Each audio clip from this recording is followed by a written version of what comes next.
सभी को प्रणाम। हम गुरुदेव द्वारा लिखित पुस्तक स्वर्ग नरक की स्वसंचालित प्रक्रिया का स्वाध्याय कर रहे हैं। डे 10। अभी तक हम कर्मफल व्यवस्था, उसके ऊपर हम देख रहे थे कि हम प्रारब्ध को कैसे हम मान रहे हैं, हम भाग्य का दोष मान रहे हैं उसके अंदर। तो यहाँ पर अभी तक गुरुदेव हमें यही बता रहे थे कि ये सब कुछ हमारा ही किया हुआ कर्म है, उसके लिए भाग्य, ग्रह, नक्षत्र, देवी देवता, प्रकोप ये सब मानने की जरूरत नहीं है। तो आज जो हम नया टॉपिक स्टार्ट हो रहा है उसमें गुरुदेव यही बता रहे हैं कि स्वर्ग नरक की जो स्वसंचालित प्रक्रिया काम कैसे कर रही है। तो यहाँ हम आज देखते हैं कि गुरुदेव यही बता रहे हैं कि ये कैसे हो रहा है। शरीर अगर हमारा हम देखते हैं कि दुर्बल हो गया है, रुग्ण हो गया है, या किसी को मेंटल डिसऑर्डर्स होते हैं, तो ये सब क्या है? ये सब चीज़ें पुराने जन्म का ही जो किया हुआ है वही चीज़ें सामने आती हैं। कई बार हम देखते हैं कि जन्मजात बच्चों में कुछ विकार होते हैं, कोई एक अंग काम नहीं कर रहा है, तो यही वही है जिन्होंने पिछले जन्म में अपने उस पर्टिकुलर अंग का दुरुपयोग किया। तो इस जीवन में उनको, चाहे अगर हम देखें अंधे, लूले, लंगड़े या किसी भी तरह की इस तरह की चीज़ें जो हम देखते हैं हो रही होती हैं।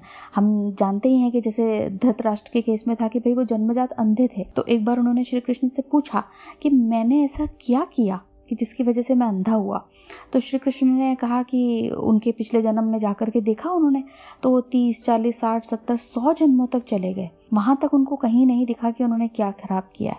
तो धृतराष्ट्र ने कहा कि आपने 100 जन्म मेरे देख लिए, फिर भी कुछ नहीं दिखा, तो मुझे क्या है जिसकी वजह से मैं जन्मजात अंधा रहा। तो उन्होंने फिर एक और उनका मतलब देखा कि एक जन्म और मैं देखता हूँ आगे। तो जब श्री कृष्ण ने देखा तो बताया कि जब वो छोटे थे धृतराष्ट्र 101 जन्म पहले, तो उन्होंने खेल खेल में एक चिड़िया के, जो वहाँ पे चिड़िया का घोंसला था, तो उसके बच्चों की आंख में तीर मारा था खेल खेल में, तो वो बच्चे अंधे हो गए। तो 101 जन्म के बाद उनका वो फल परिपक्व हुआ और वो इस जन्म में अंधे हुए थे। तो इसलिए अगर हम सोचें कि ये ऐसा क्यों, ईश्वर ने हम पर प्रकोप किया, ईश्वर अत्याचारी है, ये तो ग्रह नक्षत्र हमारे खराब थे, अरे ये तो मूलों में पैदा हुए थे, ये जब हुए थे तब तो ग्रहण लगा हुआ था, ये जब हुए थे उस टाइम पे तो हमारे घर में वो गैया मर गई थी हमारी, तो ये तो आए ही दुर्भाग्य। नहीं, वो ऐसा नहीं है। वो तो खुद वो अपना जो भाग्य है वो खुद उन्होंने जो लिखा था वो लेकर आए हैं। और कहीं ना कहीं जिस घर में वो आए हैं, जिस परिवार में वो आए हैं, जिस माता पिता के पास वो चेतना आई है, वो दिव्य संतान आई है, वो अपना कर्म पूरा करने आई है। तो हम यहाँ पे ईश्वर को यहाँ दोष न दें कि स्वर्ग नरक जो है वो यहीं बस रहे हैं, हमारे ही सोच विचार में बस रहे हैं। तो जो भी चीज़ें हो रही है, चाहे शारीरिक, मानसिक, जो इस तरह की परेशानियां आ रही हैं, वो सब कुछ किसी न किसी जन्म में हमारे ही द्वारा किया गया है। तो अब दंड व्यवस्था कैसी रहती है? वो दंड व्यवस्था तो इसी तरह की है कि जब वैसी मनोभूमि बनेगी, इस तरह का आएगा, तो उस तरह का फल परिपक्व होकर के सामने आ जाएगा। हम पढ़ ही चुके हैं, देख ही चुके हैं कि गुरुदेव ने बताया कि चित्रगुप्त क्या है? हमारे ही मन में जो हमारे चित्त है, वही हमारे अंदर हमारा लेखा जोखा बही खाता रखते हैं, लिखे हुए रहता है, समय आने पर उनको हमारे सामने प्रकट कर देते हैं। तो यही हमारा चित्रगुप्त का है यहाँ पे। जैसे हम देखते हैं कई बार कि ये अचानक कैसे हो गया, तो ये अचानक नहीं हुआ, वो जब परिपक्व हुआ, जब वो ऐसी स्थिति बनी तब हुआ। जैसे हम देखते हैं गंगा और यमुना है, जहाँ संगम होता है तो वो सरस्वती है। ऐसे हम देखें तो अचानक से सरस्वती कहाँ आई? कहीं से उनका उद्गम स्थल नहीं दिखता, कहीं वो नहीं दिखता, पर आई वहाँ पर। तो इस तरह की स्थितियाँ जब बनती हैं कर्म के मामले में भी, तब ये शारीरिक और मानसिक जब मिली तो ये विकृत मस्तिष्क वाले हो गए, अस्वस्थ वाले लोग, मतलब ये बच्चे पैदा हो रहे हैं। तो ये सब वही है कि हमें लगती हैं अटपटी बातें, पर इन सब का बहुत गहरा संबंध है। जो चीज़ें हम यहाँ पर देख रहे हैं कि कई बार हम देखते हैं छोटे छोटे मतभेद होते हैं आपस में और वो बड़े बड़े झगड़े बन जाते हैं। अगर हम देखें तो झगड़ों के पीछे मूल रूप से कोई वजह खास होती नहीं है, बड़े बड़े लड़ाई झगड़े हो जाते हैं। वो क्यों हो गए? क्योंकि कहीं ना कहीं वो प्रारब्ध उनका इस तरह से आना था कि मनमुटाव आकर के वहाँ आया। सुधारा जा सकता था, शांति से बैठकर अगर बात सुनी जाती तो उस प्रारब्ध को बदला जा सकता था, पर हम वो नहीं करते। अक्सर हम ये देखें अगर तो यही होता है कि झगड़े के अंदर अगर हम मूल रूप से समझें, देखें तो बात उतनी बड़ी नहीं होती, उसे बना दी जाती है। तो ये सब कर्मफल व्यवस्था हमारे सामने आ तो रही है, हम उसे किस तरह से ले रहे हैं वो हमारे ऊपर होता है। अब इस तरह की व्यवस्था आती है, कई बार ये झगड़ा तो हो गया, अब वो मानसिक व्याधि, लोग टेंशन लेके बैठ जाते हैं बिल्कुल, और उससे उनके शरीर के ऊपर उसका असर हो रहा है, और फिर उसकी वजह से नया ही मतलब शरीर के अंदर बीमारियां हो रही है जिनका कोई लेना देना नहीं था। तो इनडायरेक्टली भी जो शारीरिक रोग आते हैं, मानसिक उद्वेग आते हैं, ये भी हमारी जो आगे की हमारी यात्रा है उसके अंदर अवरोध उत्पन्न करते हैं, और ये बड़े कष्टकारी होते हैं, बड़ा संताप देते हैं, बड़े तकलीफ देते हैं। तो इन संकट के जो हमारे समय जो त्रास हमको भोगना हो रहा है, जो जिसको भी हो रहा है, तो ये क्या है? ये प्रत्यक्ष रूप में वो नरक व्यक्ति अनुभव कर रहा है यहीं पे। उसको कहीं मरने के बाद कहीं और जाकर के स्वर्ग नरक देखने की जरूरत नहीं। यहाँ पर जो स्थितियाँ इस तरह की आ रही है, जो चित्रगुप्त हमारे अचेतन मन में है, वो यहीं वैसी स्थितियाँ बन जाती हैं और वो हमारे लिए नरक हो गया। पर यहीं अगर हम इस व्यवस्था को समझ लेते कि ये तो नियंत्रणा का कानून है, नियंत्रण ईश्वर ने ऐसा अनुशासन बनाया है, यही यम है, इसी स्थिति मतलब होना ही है निश्चित, तो फिर हमारे लिए हम स्वर्ग बनाना आसान हो जाएगा। क्योंकि हम जब न्याय व्यवस्था को हम झंझट नहीं समझेंगे, न्याय व्यवस्था को स्वीकार लेंगे, कर्मफल को स्वीकार लेंगे, तो जो है हमें यहाँ पर जो ईश्वर है वो न्यायाधीश लगेगा। फिर हमें कभी भी उसके साथ में ये नहीं होगी कि हमें उसने कोई दंड दिया या पुरस्कार दिया। हम वो समझ जाएंगे कि ये तो विधि की व्यवस्था है, विधायक जो है उसने अपना एक रूल बना रखा है तो वो यही है। पर ईश्वर इसके लिए, क्योंकि मनुष्य नहीं समझता, तो ईश्वर क्या करते हैं, जब अवतारी चेतना लेकर के खुद जब वो आते हैं तो वो भी इस तरह का जीवन जीते हैं। ऐसा नहीं कि उनके लिए कोई अनुदान वरदान लेकर आए और उनका चित्त दूसरा हो जाए, उनके लिए व्यवस्था अलग हो, नहीं। वो जब मनुष्य तन लेकर के आएंगे, अवतारी चेतना वो भी भोगती है। हमने देखा है जैसे राजा राम थे, उन्होंने बाली को मारा तो उसको इस जन्म में उनको भोगना पड़ा। राजा दशरथ थे, उन्होंने जब श्रवण कुमार को गलती से मर गया तो उनके माता पिता का श्राप था कि भाई तुम भी पुत्र वियोग में मरोगे, तो उनको ये मतलब यही हुआ, जब राम वनवास चले गए तो उनको भोगना ही पड़ा। तो ये वही चीज़ें हैं कि हम चाहे कितना भी अपना इन चीज़ों को माने न माने, चाहे जो करें, पर स्वर्ग नरक हमारे ही कर्मों द्वारा हमको यहाँ मिलते हैं और यहीं इसी जीवन में हमें वो स्वर्ग नरक भोगने पड़ते हैं। ये एक स्वसंचालित प्रक्रिया चल रही है प्रकृति की, इसमें कोई यहाँ पर कोई किसी के लिए कुछ नहीं कर रहा। हम कुमार्ग पर चल रहे हैं और हम सन्मार्ग पर चल रहे हैं, वो हमारी ही सोच है।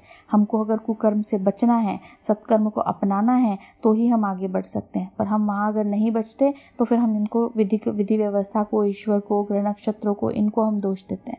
ऐसा नहीं हमें करने की ज़रूरत है, हमें यहाँ समझने की ज़रूरत है। क्योंकि जैसे हम देखें तो ईश्वर ने मनुष्य को जितना स्वावलंबी बनाया है उतना ही परालंबी भी बनाया है। आप स्वतंत्र हैं, मनुष्य पूरी तरह से यहाँ पे स्वतंत्र है, वो जैसा कर्म करेगा वैसा भोगेगा। ईश्वर ने नहीं कहा उसको, एक जानवर के पास में वो बुद्धि नहीं है कि वो जानवर से मनुष्य तन पा ले, ऐसा कर्म कर ले, पर मनुष्य के पास है कि वो अगर अच्छे कर्म करे तो आगे अपने आध्यात्मिक उन्नति करके आगे बढ़ सकता है, नहीं तो मनुष्य तन लेकर के भी पशुवत जीवन जी सकता है।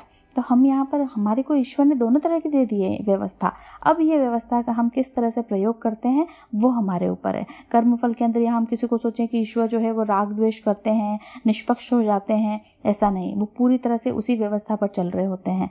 यहाँ पर यही मतलब बार बार गुरुदेव, हम ये देख रहे हैं कि पिछले 8-9 सेशन से हम बार बार कर्म, ये सब चीज़ें आ रही हैं कि कर्म है फल है, कर्म है फल है। कई लोग हो सकता है हम में से सोच रहे होंगे कि कितनी बार भाई, कितनी तरीके से बार बार एक ही बात बोलोगे। अरे ना बोलें, हमें याद हो गया कि कर्म होता है, कर्म के फल होते हैं। नहीं, ईश्वर यहाँ बार बार, गुरुदेव हमें यहाँ बार बार यही चीज़ इसीलिए अलग अलग माध्यमों से, अलग अलग टॉपिक से, अलग अलग उससे बताना चाह रहे हैं कि किस तरह से हमें ईश्वर जो है न्याय प्रिय है, निष्पक्ष है, पर वो यहाँ पर किसी का यहाँ पर दुरुपयोग नहीं हो रहा है, वो हम समझ रहे हैं, उसको हम अलग अलग उदाहरण से समझाए इसीलिए जा रहा है। जैसे हम यज्ञ करते हैं, अब हम सोचे यज्ञ का तो फल अच्छा होना चाहिए, पर अब आपने यज्ञ में आहुति देते वक्त हाथ पूरा बीच में अग्नि में डाल दिया तो हाथ तो जलेगा ही।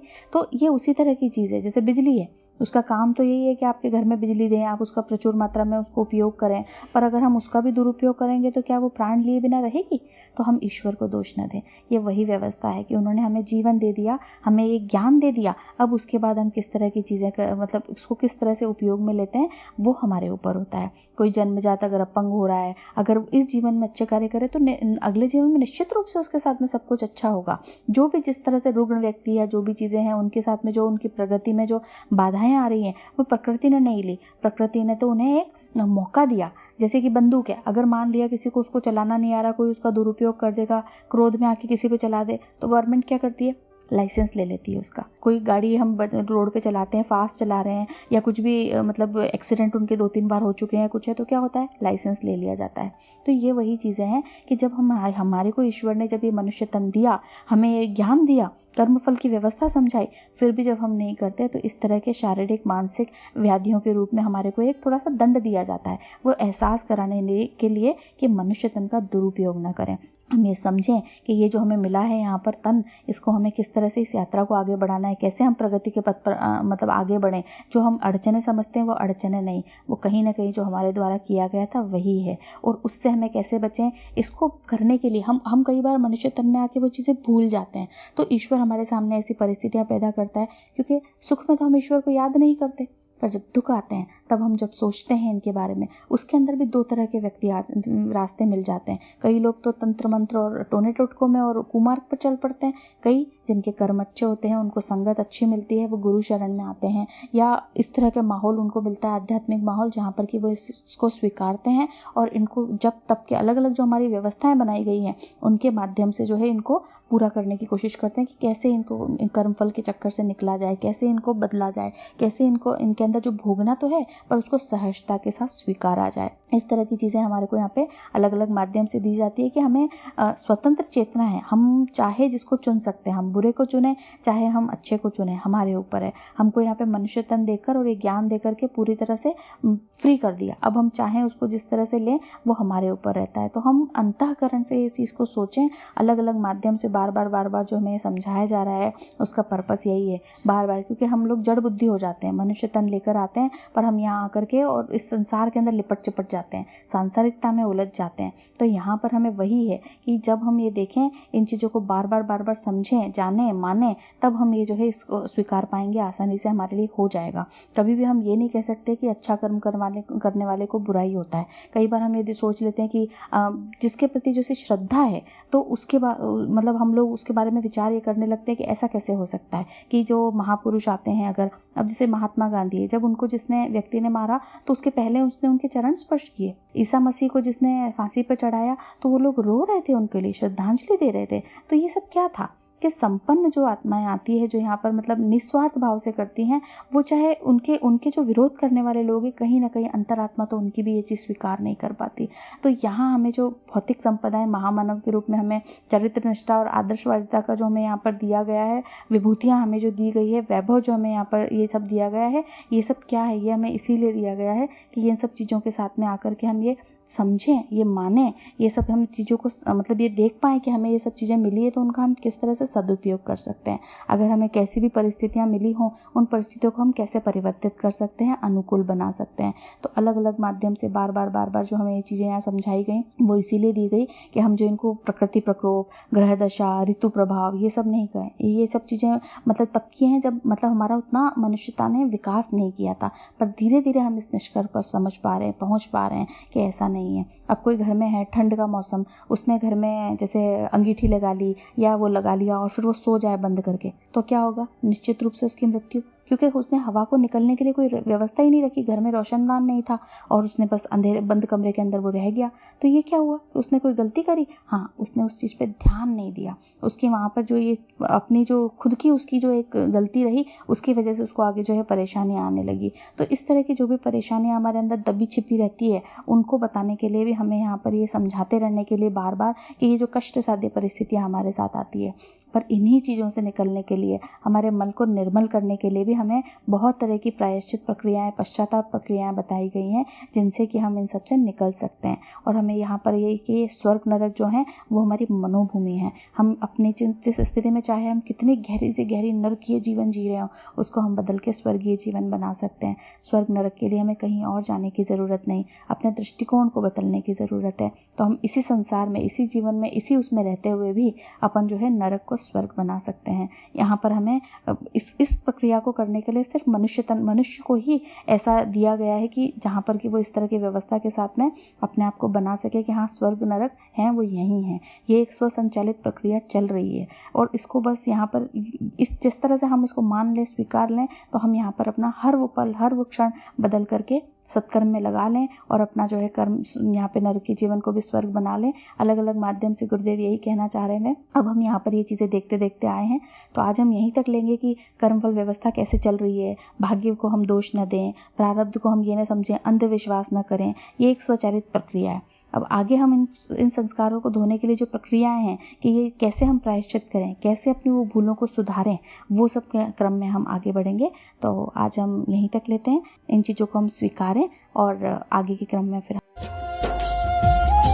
हमारे YouTube चैनल को सब्सक्राइब करें और बेल आइकन को दबाकर ऑल पर क्लिक करें ताकि नोटिफिकेशंस आपको मिलती रहें।